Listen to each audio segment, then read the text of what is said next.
Just so you know, it's at 12:15 at night, and we're still going to do another beer review. I don't have to get up in the morning, so.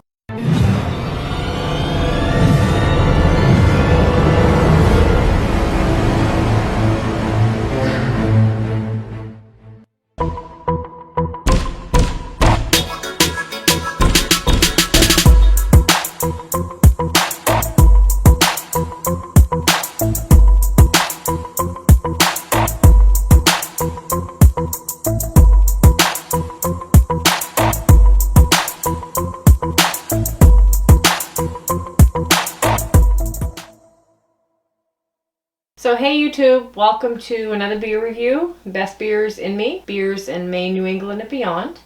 And once again, we're going back to a Maine beer, Bissell Brothers, Fire Road. And so tell me a little more about Fire Road. It's one of my favorite beers out of Milo. So Milo does a lot of fruited sours and saisons, and this is a dry hop foeder beer, and it's delicious. So tell me what a foeder beer is.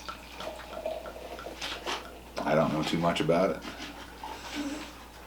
So foeder is... I've done tours through Bissell Brothers at Milo. Yeah. And they've showed us foeder, they've showed us this or that, but tell me a little bit about foeder beer. A foeder is kind of the same thought as a barrel, but it's bigger. It's kind of teardrop, and it's I don't know, made of oak. Don't know. I don't know a whole lot about foeders. I don't know. So what's the ABV on this beer? See, saison aged in oak. I was right about that. Dry hop with Mosaic and Citra. 6.3%.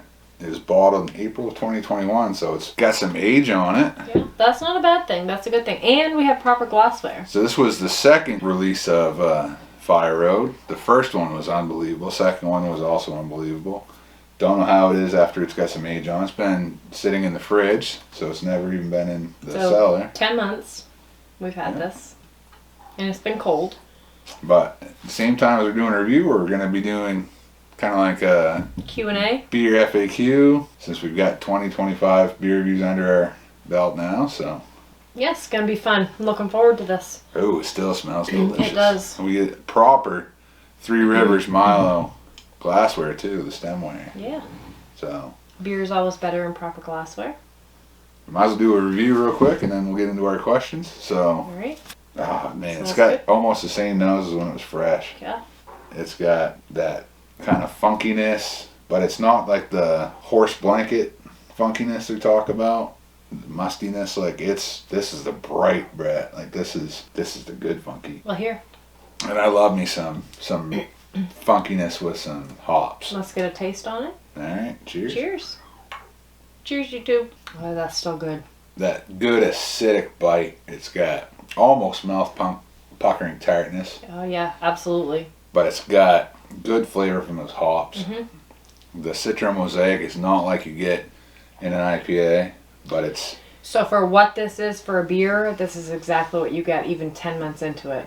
When it was fresh, it was super good, and it still really is. Mm-hmm. It's changed a little. Not much. Still a very good beer. I love Fire Road. So I'm pretty sure they're going to release this every year. I don't know for sure, but if it comes out, if you see Fire Road coming out, if you like any type of, I call it like a bright beer. Or a tart, sour type. Like there's different kinds. This is more the bright, where you get the nice puckering, and it's a pleasant beer. It's not. No, that's very. It's not good. on the funky side. It's more on the bright side, if that makes sense to you. So what's the first question on her?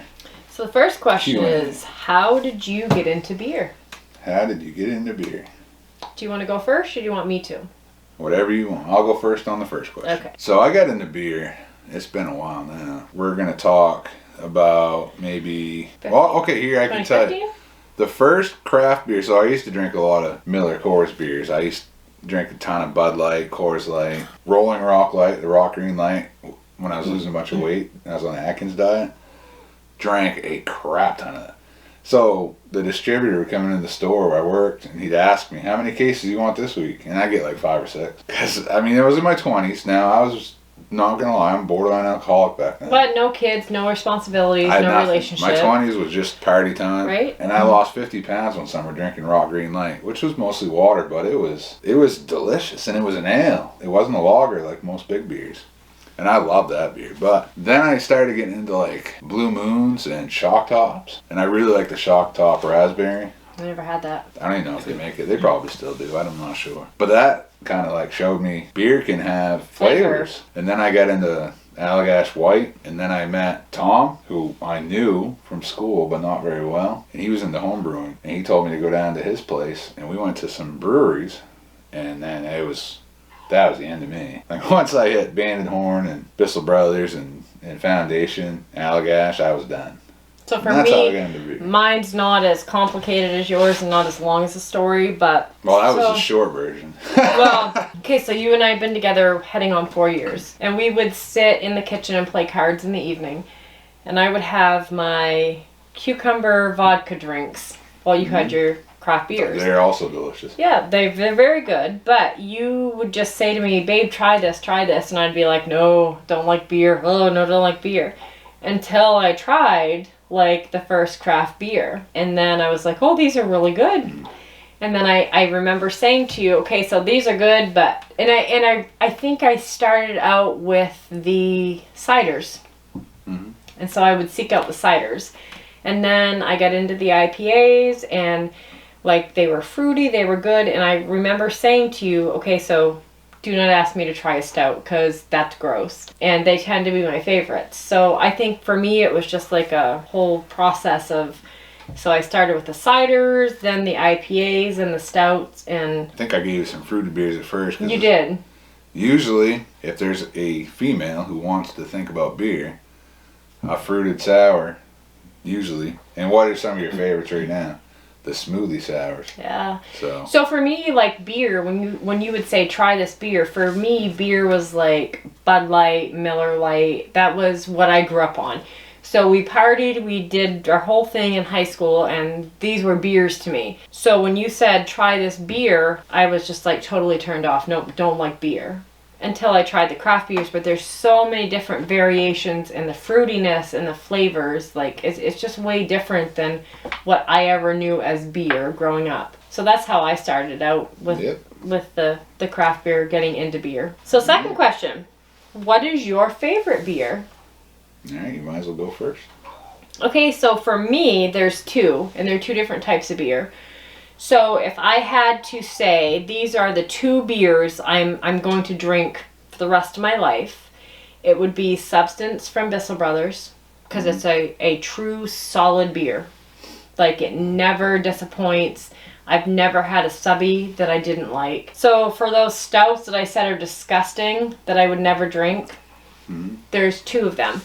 So Gunner's Daughter from Mass Landing was the first stout I ever had, and is literally a nutty bar in a glass. Yeah. And so that will probably always be my favorite. And I will have a Gunner's Daughter every day of the week. However, the Barreled Souls versions, the peanut butter Stay Puffed, they nail. So they have so many different variations of versions of the stouts, and I think that their peanut butter Stay Puffed is it for me. But if you're talking an IPA, Substance from Bissell would be my favorite. So was the question your favorite beer? What is your favorite beer? For the longest time, my favorite beer, honestly, the first favorite beer I ever had was Trillium's Double Dry Hop Fort Point Pale Ale. Really? I love that That beer. would not have been my guess. No, it was. Almost more than Swish. But Swish, of course, was always, like, the first time I had Swish was, like, mind-altering. So when we first got together, you were Life-changing. still pining for Swish. Yeah. So Swish was always, like, my favorite double IPA by far. And that's kind of changed. I still like it, but not like I used to. Fort Point Pale Ale, the double dry hop version, that was probably my favorite beer for a while. And so now? And in my 20s, Raw Green Light was absolutely my favorite beer I ever had. Red Dog was my least favorite, but that was the first beer I ever had, Red Dog. No. And I did not like it. Now, what's my favorite beer? This was my favorite beer of 2020. Not this variation, but the year before, Fire Road. So Every year, I think I have. If you had to say favorite beer of one that year. solid beer that you would drink every day if that's all that was available to you? What's your favorite beer? It's a really tough question. It's I would say I hope that never happens. I don't ever want to just be able to drink one beer all the time. Substance is definitely a favorite. It's a go-to. Yeah, for me. I love Precept Pilsner by Bissell. I usually start a session with that if I have it available. I don't know if I have an absolute favorite beer anymore. Cool Shipwreck from Allagash used to be a favorite of mine, and I still really like that beer. I don't know if I have an absolute favorite beer anymore. There's just so many. I would have to say if I had to have one beer and say it was my favorite, it would be Subby. Because it's solid. Over the Gunners? Yeah. Wow. I would, because, you know, I don't want to drink stouts all year round. So on an 85 degree day, I really don't want to sit down and probably have a stout at camp. Right. But Subby, every time, doesn't matter what time of the year it is, what the temperature is, I can sit and enjoy a Subby.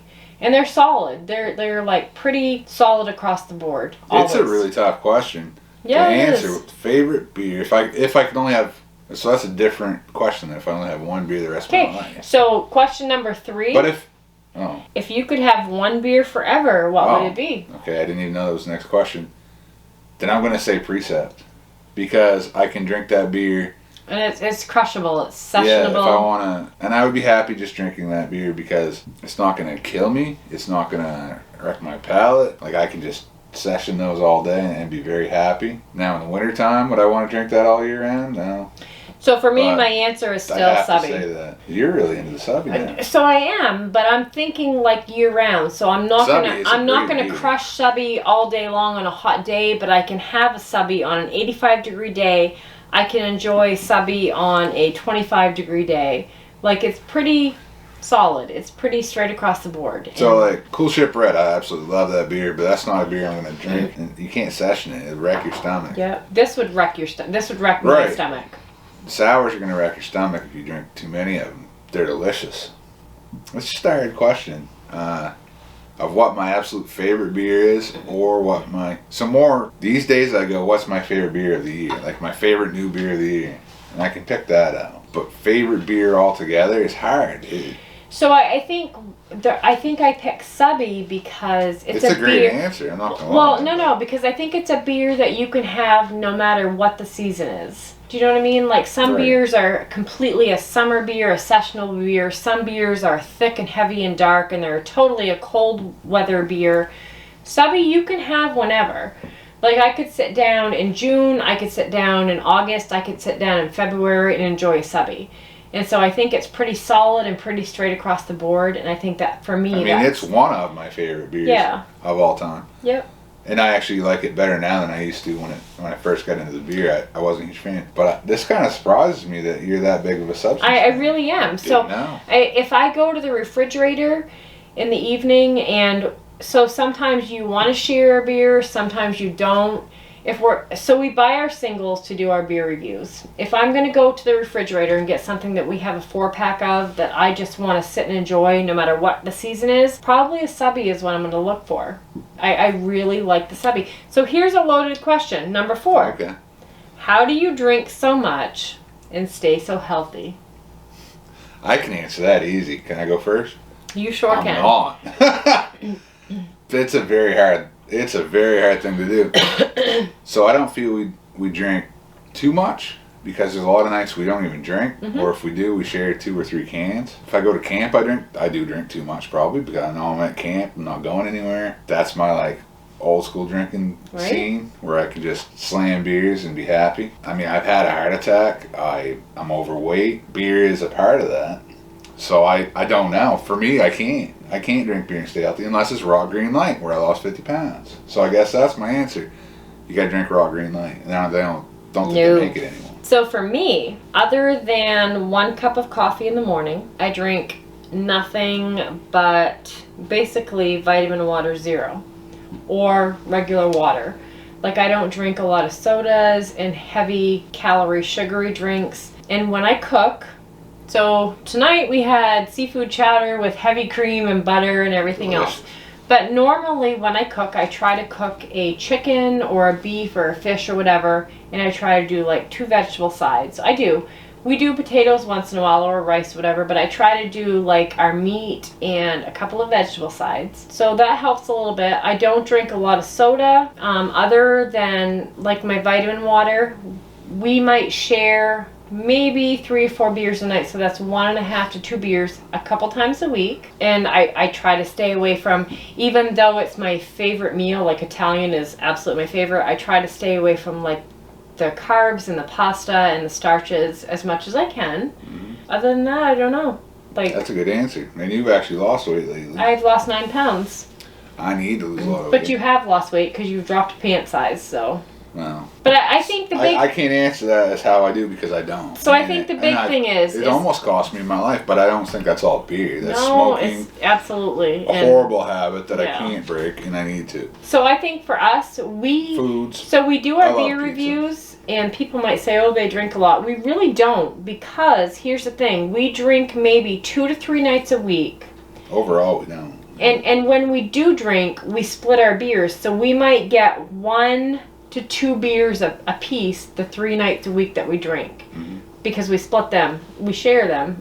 And that's the thing. So sharing beers means you can have more flavors in a session. However, if I get a really good beer, I wish I had the whole can. Right, you do, but we don't have the whole can usually. We share our beers all the time. And we split them. Sometimes maybe I just want, if I get a good beer, maybe I want 2 full cans, and that's what I want to drink that night. So sharing beers is great one way. I get that. In other ways, sometimes I struggle with it. Now, we've had friends that we used to hang out with a lot in the past where we would split a can 3 ways, and I definitely can't do that anymore. 5-ounce pour is not enough. No. You can't get into a beer that way. But anyway, that's not the question. So you and I are two different people, because you a lot of times want a whole can of one beer. I don't. There's not many beers besides maybe a subby that I want a whole can of. Well, especially if it's like a Precept or something like that. Yeah, no, for me, I want half a can. I want to share cans. I do not want to sit and drink a whole 16-ounce can of one beer. No, I'm so used to sharing beers that I don't want to do that. Okay, so number 5 is a loaded question. Ooh. Are you an alcoholic? Oh, I can answer that easily. So in my 20s, I was, if not an alcoholic, I was right there. Like I said, I would order 5 or 6 cases of raw green light from the distributor at the store I worked at and drink them all. I would drink a 12-pack to a case a day. Absolutely, probably I was an alcoholic. But I stopped that, and then I got into hard stuff. And I don't touch hard stuff anymore. My first wife got pregnant with my daughter, and that I stopped drinking hard stuff. Said, all right, you can't drink because you're pregnant. I'm going to try to support that. And I know that hard stuff's not good anyway for me, and I don't touch it anymore. Now, I've done a shot here and there. I've known very few times in the last 4 years have I ever known I've put a splash of bourbon into a stout before. I don't drink hard stuff anymore. And I know I'm not an alcoholic because I have a house full of beer. It makes me look like an alcoholic, but most nights I don't touch it. So I think we have a beer buying problem. I don't think we have a drinking problem. For me, because I don't want to miss the next release, and if I'm at a store, I'm like, I've heard of that beer, I want that. I get that. And I buy too much. So myself, my own personal, there are some weeks that, 100%. With our kids, with work, whatever, I'd be like, I want a couple beers tonight. But on the flip side of that, I can go for a couple weeks and be like, you know what? I could care less. If we have a couple beers, we do. That's great. If we don't, I'm fine with that. So in the past, I would definitely be a binge drinker, like an every night binge drinker. I was alcoholic. Probably was in my 20s. Never had any kids. Didn't have even a relationship at the time, so I had no responsibilities. It was a bad thing for me. It was. But now, no. No, I think for both of us, we're like... I can go 3 days. Yeah, we could do... Not touch a beer. So we might message each other in the morning, what do you want to do tonight? Couple beer reviews? Sure. But then sometimes when we get home... Sometimes after work we don't Sometimes by the time we get home and have dinner and get the mess cleaned up and get settled in, we're like, not feeling it. No. So, no, 100% not an alcoholic. I do enjoy my beers. 100% I enjoy my beers. But I could go And sometimes, if you're really into craft beer, or beer in general, it is a fine line you have to walk. Right, to make sure that it's not taking over your life. But I think you are the same way as I am, that there's some weeks that we could do 2 or 3 nights of beer reviews, and there's other weeks where we could be like, you know what, just not feeling it. Yeah. So I don't feel I'm an alcoholic. I know 100% I'm not an alcoholic, because if for my health or for my kids or something else, they said you had to put that down, I could put it down. I really could. I might miss it. I'm getting a ball and pour. I might miss it once in a while, but no, I could put it down if I had to. Yeah, I wouldn't want to. I really enjoy beer. I do too. But if I had to, for my health or for my kids, my family, I could put it down and I would be okay with that. Yeah. Now, we've had Sam Adams Just the Haze, and I keep forgetting about it. I want to review that. I've never had a non-alcoholic beer in my life. That's going to be the first one. I have, but it was when I had COVID. So. I never have. So I want to really review that. And if I like it even a little bit, I want to find some more. Because if I can split up my beer drinking with some non-alcoholic beer, I think that's better. So if I'm going to split 4 beers in the evening, I would be 100% okay with splitting 2 alcoholic and each one of us having 1 beer and splitting 2 non-alcoholic. Mm-hmm. It's not always for the way it makes me feel. It's because I enjoy the flavors and the tastes and if I could have a non-alcoholic beer, I'd be okay with that. But sometimes it is about how you feel.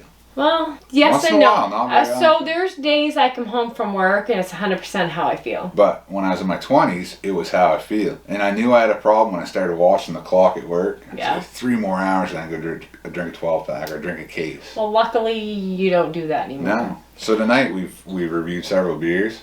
It's a different night. It's a Saturday night. We don't usually do that. Well, we don't have to get up on Sunday. And since we don't usually do that, that to me tells me that I know you don't have a problem because we don't do this on you often. Oh, not on a weeknight or not normally on a Saturday, to be honest. And I love NFL football. Hardly ever do I drink watching football. We don't ever drink on a Sunday. I hardly ever drink. Sunday is like the taboo day. We don't drink on Sundays. Okay, so the next question. These are getting kind of tough. Number 6. What's your favorite ingredient? My favorite Can I answer this first? Sure. It's the hops. So this is the most obvious answer, but tell me all the different flavors and the fruity flavors and the notes you get from the different hops. Hops. I mean, hops are, especially for IPAs, they're huge. However, an underrated part of that people don't think about is yeast, which I think some of your favorite beers are because of the esters from the yeast. So some of my favorite beers are the esters from the yeast. Treehouse has a huge house yeast that however, my asthma with the different yeasts, so the hops are good. The yeast seems to mess with you, but it messes with me terrible, kills me.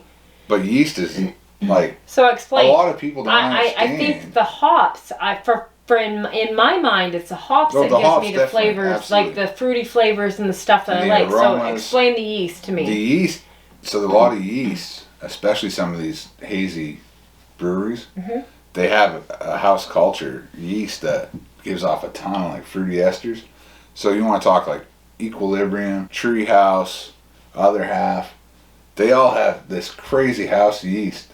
I think Treehouse is probably the So you know how I feel about Treehouse beers. Is it the yeast that gives me those flavors? I'm going to say yes, because Treehouse... I thought it was the hops. It is. It's all of it. I mean, it's a whole thing. The grains are important. The water's very important, which Maine has great water. Right. And I think that's why Maine... It was on the radio, on Maine Public Radio. They had a whole thing about beer, and I called in and said... They said, what makes you a super fan? What makes the beer so good? And I said, the water. And... the brewers that were on at the time agreed with me. The water's great. Sebago water is provide all to Portland. So maybe I don't know enough about this, but I would have said the hops. Absolutely, you're not wrong. The hops are great. The hops are going to be, especially with the big, huge aromatics are from the hops. The flavors are from the hops, absolutely. So what is that melony flavor? Does that come from the yeast? That's going to be, yes. Or the hops? What you're talking about, like from Treehouse? Yes, the melony flavors that I love so much. From Equilibrium. Yeah. Another half from New York. The New York brewers seem to have the same type of yeast. The yeast is giving off a lot of that. So I always thought it was the hops. It is. It's a whole thing. But what I'm saying, Treehouse has a crazy big yeast that gives off tons of fruity ester. And the yeast is a very unknown to a lot of people and a very underrated part of fruity, hazy IPAs. So I'm going to go yeast because yeast is, especially on like wild beers, is wild yeast. Yeast can do a lot of things to beer. So I went hops, but maybe it's because I don't know enough about it. No. I'm not saying that. That's a great answer. Hops are, of course. Okay, so number 7. Do you brew beer? I used to. We've brewed a couple of times, and I've been planning to brew again. I know, you want to. I have. It's a mess. It's a big mess. It's not even a mess. It's a big mess to brew when you don't have the right facility. We don't have the right setup here. But it's a Brewing mess. in the kitchen. Yeah. We have the right equipment. The Greenfather is amazing. I would like to get some stainless steel fermenters. What really turned me off, the last beer, I think we nailed it. It smelled unbelievable, and I have made some really good IPAs. I smelled it. And some stouts in the past. And it smelled a lot like Swish. I made some sours in the past, and I think I'm not trying to toot my own horn. I'm a pretty good brewer for the limited experience I have. Mm-hmm. There's been a few batches that because of like oxidation and that's what happened last time, and it smelled amazing. Because I just forget about it. I love to brew, and then I don't like to try to figure out what to do with it next. But the last time, our keg got all bunged up from I didn't have enough yeast crap filtered out, or hop crap, and we had to transfer it to another keg, and I oxidized it. And I was so pissed because that beer smelled amazing. Oh, it did. That was like Swank 4.0. It's like so number 8, and I'm going to give you my answer first. What was your first beer? And my answer that I wrote down was Bud Light ... yuck. So it was a whole Rock Crusher Road, whatever you could get your hands on. Someone bought you Bud Light, and it was horrible. Well, my first beer... And that's what turned me off to beer when you kept saying, try this beer. Duh. My first beer, I already said earlier, was Red Dog, and no, I did not like it. I wish, and I actually looked it up the other day, they still do make Red Dog. I haven't found it anywhere lately. I'm going to seek it out. I want to try Red Dog again now that I'm into beer and see if I like it or hate it as much as I did back then. That was my first beer. So then the first beer I can remember that was like flavorful was Blue Moon, and then Choctaw, and then I don't really know what my first like main craft beer was. First one that really blew me away was Dinner, and then it was Swish. But anyway, that's another. So for me, my first beer was literally yuck. It was Bud Light on the Rock Crusher Road. No, we already said that. And it was gross. My first beer that I really actually liked the taste of, you gave me a taste of Swish. We were playing cards here in the kitchen one night, and you're like, just try it. And I'm like, no, not going to try it. I don't like beer. And you're like, just try it. Really? Because I don't think it was an IPA. Oh no, 100%. It was Swish. Oh, right. And I'm like, oh, this is really good. Like, maybe I do like beer. And so then my whole alcoholic, like, history took off from there. Which is not an alcoholic history, but... One of my early, like, sour, funky, wild type beers was Century by Allagash. Never heard of it. Oh, it was so good. It was similar to this beer. So it was probably a Saison, I don't remember. But I don't think I've ever had an Allagash that I didn't like. But we were at, like, Tom, Nicole, and some other of our friends. We were at the rink at Thompson Point, over by Bissell. And they were having, like, Brewers hockey. 3-on-3, and they had some really good beers there. They had like Swish was one of them, but they had Century by Allagash, and I tried one. And maybe I shouldn't say this on camera, but I will. I wanted another one, but everyone was ready to leave. I said, I'm gonna get one and take it to go. I'm like, you can't take beer to go. Watch me. And that's what I basically said. So I got another pour. They're like, Dad, we gotta go. I'm like, yeah, we're going. I just walked by security and everyone else and took it for the ride. So do you remember 3.5 years ago when we first got together and went to Tom and Nicole's for the first time? I tried a couple of ciders, different Kool-Aid beers at Barreled Souls, whatever, but do you remember when we got back to their house and we had the fire or what I drank? I know. Twisted Teas. Yeah, you were big on Twisted Tea when we first got God, I would not touch those now. But, okay, so last question. Who in the beer world do you look up to? And I'm going to answer this one first. Okay. So my answer was, it may be corny, but it's my husband. He's allowed me to be able to experience so many new places, so many new beers, and has opened my eyes, like, to a whole different world of beers than what I thought of as beers. So 100% you're the one I look up to. In the brewing world? Yeah, you are, because not necessarily a huge brewer, but I kept saying I don't like beers, I don't like this, I don't like that. But then once you kept saying, like, just try this, just try that, and you knew exactly what to start me out on. And beers are completely different to me than what I thought of as liking beers in the past. Wow. And you've taken me in 3.5 years to so many different states, so many different places, so many different breweries, and I've experienced so many different amazing things that I'm very thankful for that. I even led you through the Las Vegas beer scene. You did. I didn't even know it. You really did, but no, in all honesty, you've like allowed me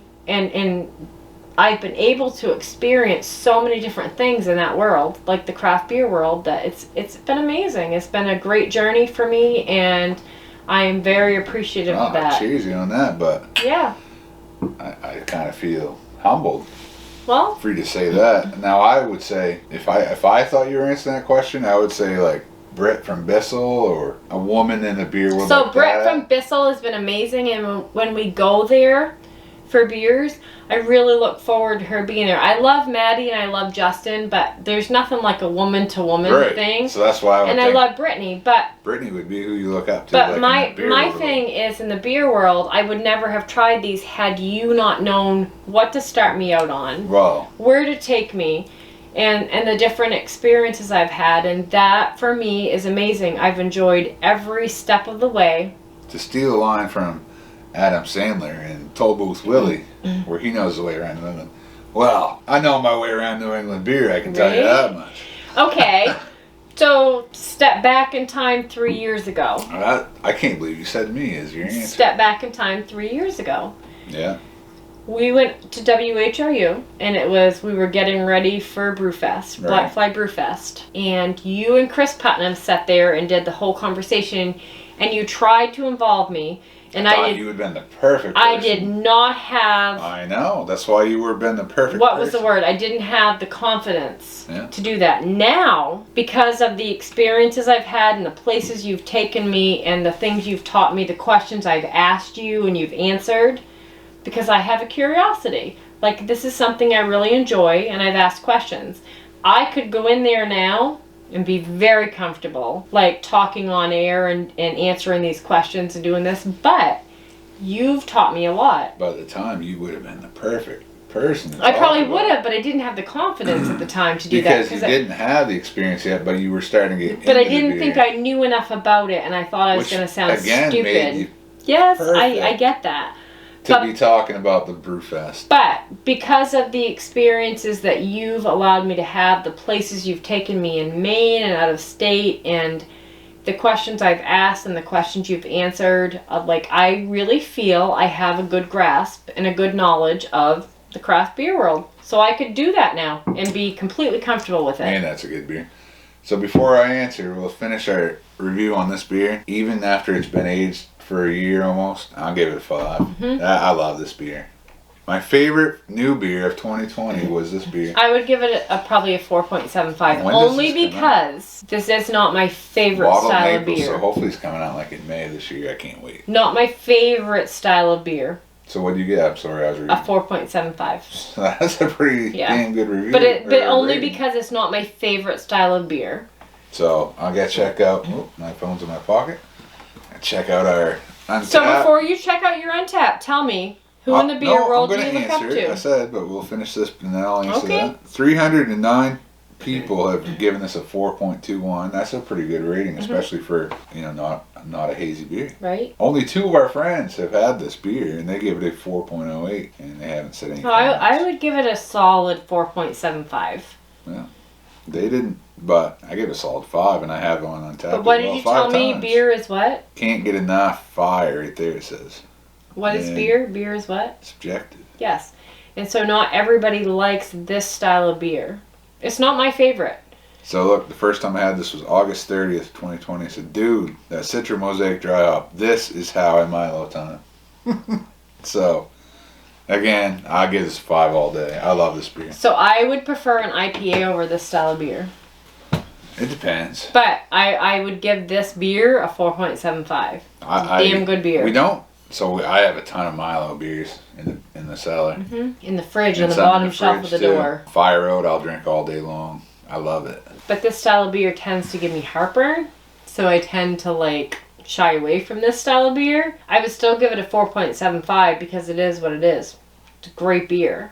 Now, before we carry on with this marathon video of our introduction and beer reviews and our frequently Q&A. asked questions, we're going to another beer, which I think you like Lord. a lot. What is it? This is Borrowed Time. This is a blended saison in oak with Maine cherries and blueberries. And Are you really trying to give me heartburn? Two of these in a row? But I believe you really like this beer. I think we've had it.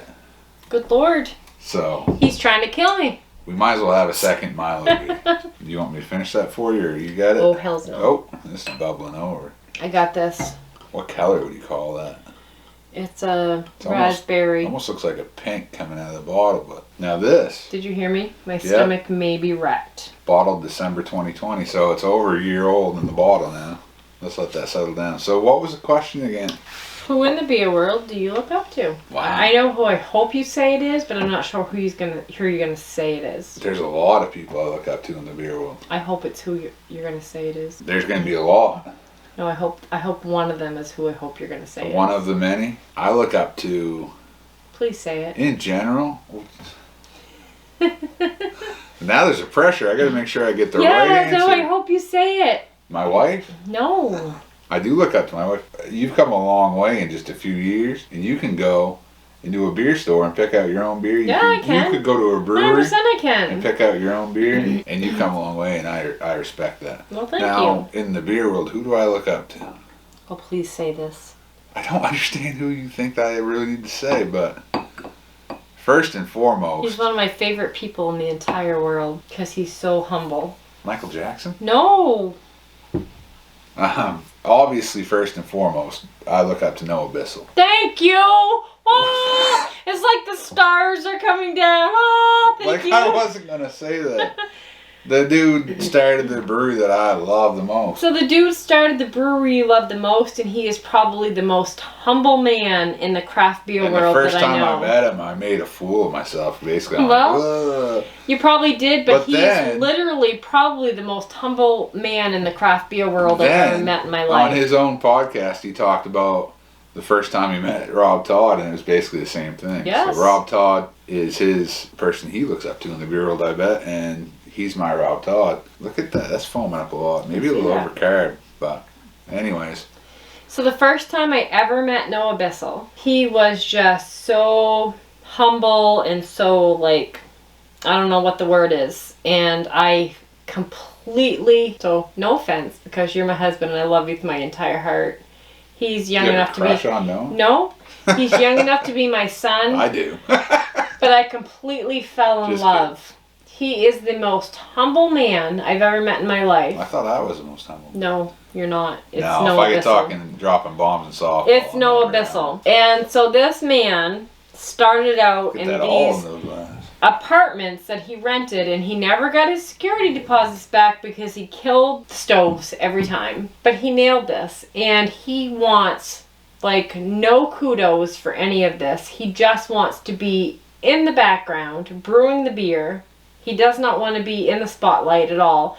And I think he's the most humble man I've ever met in my entire life. And I love him. The most humble man. Pretty sure he is. Wow. So they have a booming business. They started this brewery. They expanded this brewery. And are they not completely successful? Yeah. And I don't feel that Noah wants any of the kudos for that. I feel like he wants to be in the background, like brewing his beer, doing his thing on his own.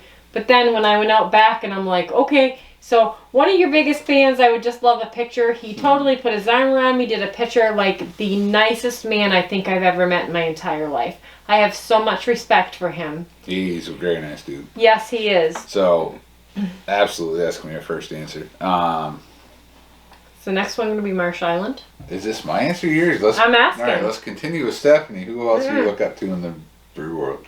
No, I'm asking you, is your next one going to be someone from Marsh Island, or where is it going to be? Like, what's your next? I mean, let me answer my own question. Okay, so, answer away. So, next in the beer world is not a brewer. He's a guy that runs several different podcasts and writes about beer, and it's John Hall. And he's actually been on Green Again, and Noah looks up to him too. That guy knows beer inside and out, and I love listening to his podcast. I love listening to it. I'm not sure I've ever listened to one. Oh, you'd love it. Well, you might not. You probably would. So that's John Hall's another one, Holl. He does Steelist Beer and some other podcasts. Who else do I look up to in the beer world? Matty Haskell. I can't believe all the things he does. He has so many hats. And he's got a great positive attitude. And he's always been very kind to us and helped me out when I needed help in the beer world. And he's hooked me up, and he's come to Black Fly Brew Fest with his wood-fired trailer, and he's been great. So that being said, can I interject? Sure. Justin doesn't wear all the hats that Maddie does. However, I think Justin's been a very positive influence as well. Where are we going? So Justin doesn't wear all the hats that Maddie does at Bissell and Milo, but I think that Justin's been a very positive influence as well. But I was talking Matty Haskell. Oh, Maddie Haskell. I thought I was thinking you said Maddie Robinson. Sorry. Love Maddie Robinson. I love Justin.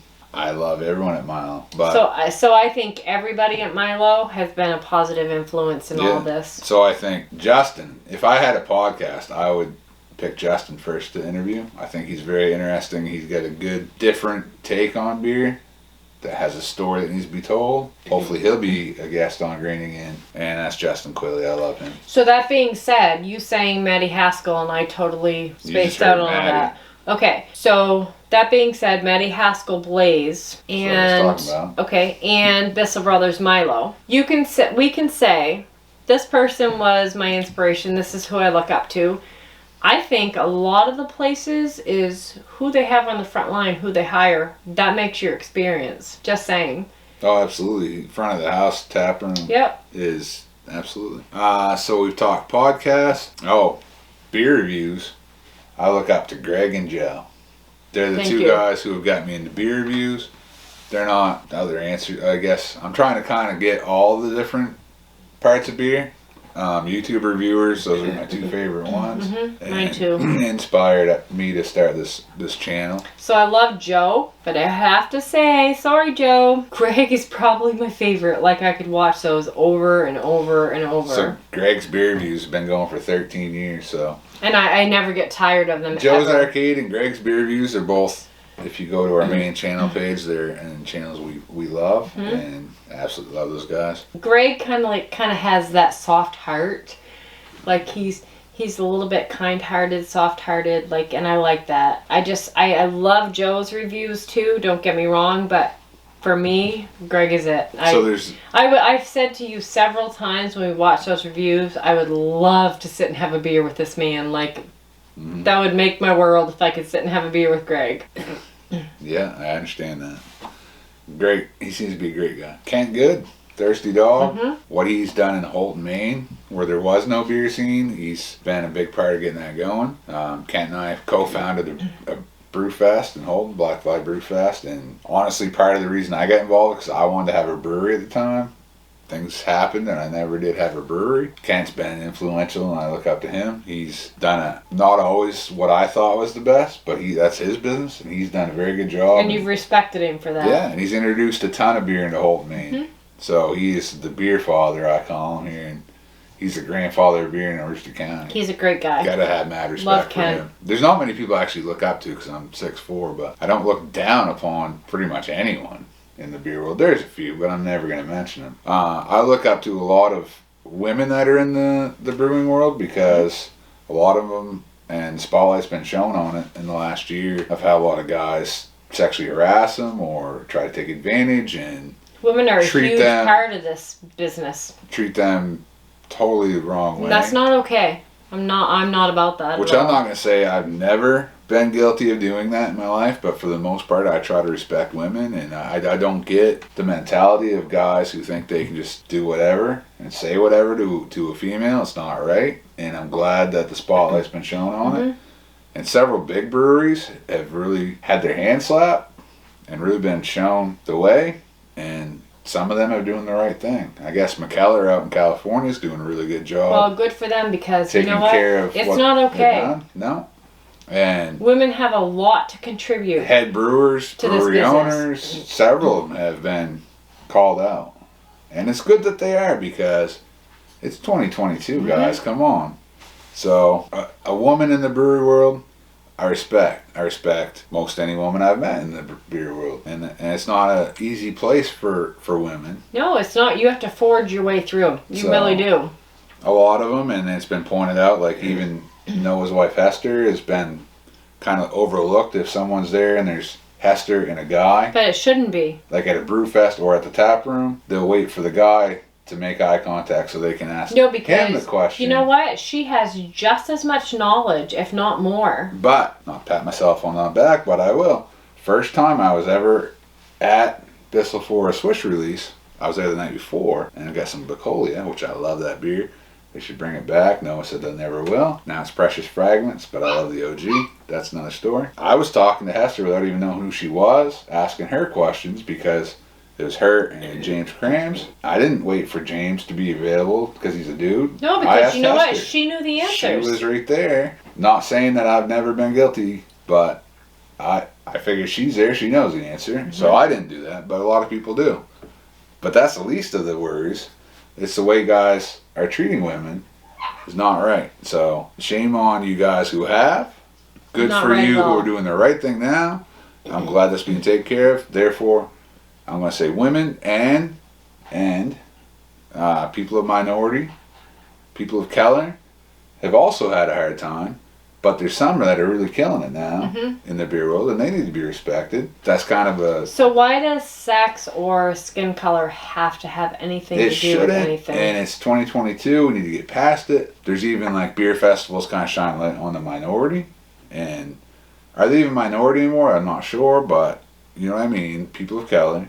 I respect them. I've talked to several guys that are of color, and they know beer just as well as why shouldn't a they? bearded white So man. why should a skin color or a gender It doesn't matter make at all. any difference in the world? It should not. But anyway, I'm not trying to get on a high horse here. I'm just...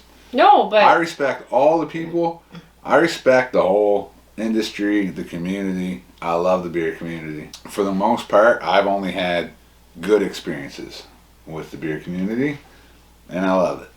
So for me, the whole experience with the beer community, like once you got me into the whole craft beer community, is you make some very amazing friendships and some long-lasting relationships. Yeah.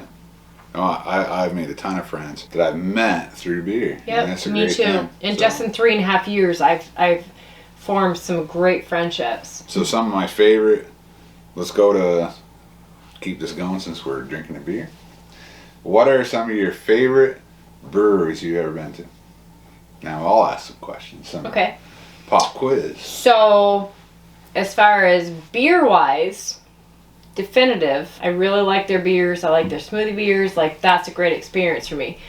As far as personal-wise, it would have to be Bissell Brothers and Milo, because there are 4 employees there. There's Dustin, Justin, Maddie, and Brittany. And I feel like I have a very good friendship with all 3 of them. So it's not just going in there to order beer or whatever. There's 4. I said 4. You said 3. No, I said We'll see Justin, Dustin, Brittany, and Maddie. And you said all 3 of them. All 4 of them. And I feel like I have formed a friendship with all 4 of them. And I feel like when I go in, I'm excited to see them. They're excited to see me. It's not just going in and having good beer. It's the experience. It's the friendships and the connections that you make, the relationships. And so for me, it would be Bissell Brothers and Milo. And so I am very excited. So from the minute we get out of our vehicle until we open the door, they're like waving, they're coming up, they're hugging you, they're fist pumping you. Like, for me, that's my thing. And there will probably not ever be another brewery that we go to that I feel more welcomed. So some of my favorite breweries, and that's a good answer, but definitive. You really like them. I really do. I really like Bissell, obviously, is top of my list. I like a lot of main breweries. I like Mass Landing, Long Pine. Those 2 breweries, Black Fly Brew Fest, we were their first brew fest, so they kind of have a special place in my heart. I really like Abel Baker out in Vegas. So me too. They're pretty awesome. So was that Abel Baker? Was that the guy that was actually from New England? No, that was Banger Brewing. Okay, They had so some kind of I connection. really enjoyed our conversation with him. And Banger Brewing out in Vegas, they're downtown in Fremont Street. Mm-hmm. They were the first brewery I was ever at. First ever. Really? Wasn't even a main brewery. So when we were there 2 years ago, the guy that was tending the taps, whatever, was actually from New England. So it was great conversation. I enjoyed that. I don't know, there's a lot of breweries I've liked over the years, but... So I gotta tell you, I really like this beer. But like post-COVID, post-bacterial infection in my intestines, whatever, this is like really hurting me. And the I'm sours, struggling. I shouldn't have done 2 in a row. That was my bad. I'm really struggling with this one. I love sour beer. I like the sours, but for me with like my health issues the last 4 weeks, I'm really struggling with this. So even our friend Tom, who was a huge Allagash fan, and he was always getting a lot of Allagash sours, he's pretty much done with them. Yeah, it just hurts wrecks me. his It stomach. really hurts my. And so like the flavor of this is great, but it's really, really hurting me, and I'm struggling to finish it. Yeah. Acidity in these beers, you've got to have like a gut of steel. You really do, to drink many of these like on top of each other. Like one every once in a while is okay, but to have more than one, like you've got to have a gut of steel with the acidity. They're big. Our dog's getting a little wound up, so we're gonna have to finish this up. But that's our introduction. It's quite a long video, almost like a podcast, really. Well, it was great. The questions and answers I Which really we enjoyed. also originally were starting a podcast until Maddie and Noah started one. It's like, well, Can't compete with we that. can't compete with that. So I'd love to have a podcast. I just love talking beer. If you didn't know, So, like, subscribe, and the big thing is comment, because we love talking beer. Like, the comments are great. And getting back to like who you look up to in beer, Tom, he got me into all this stuff. Right? David Geary started Geary's back in '83, back like when Prohibition just was ending. They were early on into starting craft beer. But you weren't into beers. No, but I still look up to them, you know? I could make a list. You were in your, like, A mile 90s, long. early 2000s. Rob Todd, Jason Perkins at Allagash. There's so many people you could look up to. But anyway, since our dog's going crazy, we're probably going to get out of here. So this was They're looking for a little attention. Borrowed Time.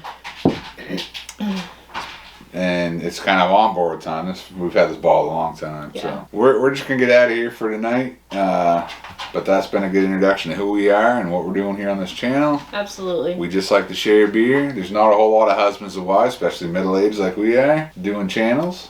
So here, cheers to cheers that. to that. Cheers to us. Cheers Something to we age. enjoyed together. Cheers to Greg's beer reviews. Mm-hmm. Also, been around a few years. He's nailing it. About Big 13. inspiration. But just to himself as a person. Not saying, you know, he's Right. middle-aged. Even Joe from Joe's Arcade's not that young, so look up to these guys a lot. They've been a and huge they've been a huge inspiration. inspiration for us Yeah. starting our beer channel. And hopefully we keep doing a lot of beer reviews. Hopefully more people like them. And, I hope so. And we interact with more people. It's fun. It's great. Had some good interactions so far from it. Text messages from people that actually know us. Face-to-face. Comments underneath the videos. Mm-hmm. It's been great. Whether we keep growing or not, I'll keep doing because I like talking. Because, you know why? We enjoy it. And we enjoy it. So It's hopefully you people out in YouTube land enjoy it too. Got a new set we're going to be building here in the future. Can't wait for that. Right now we tried something different today. We're out in a different room. Some people didn't like the TV setup, so we're changing it We'll up. We're just trying do a whatever. few different things. see what works. Yeah. So with that said, we're out of here. Cheers YouTube. Cheers. Have a good night. Cheers, Deb. Cheers Stephanie.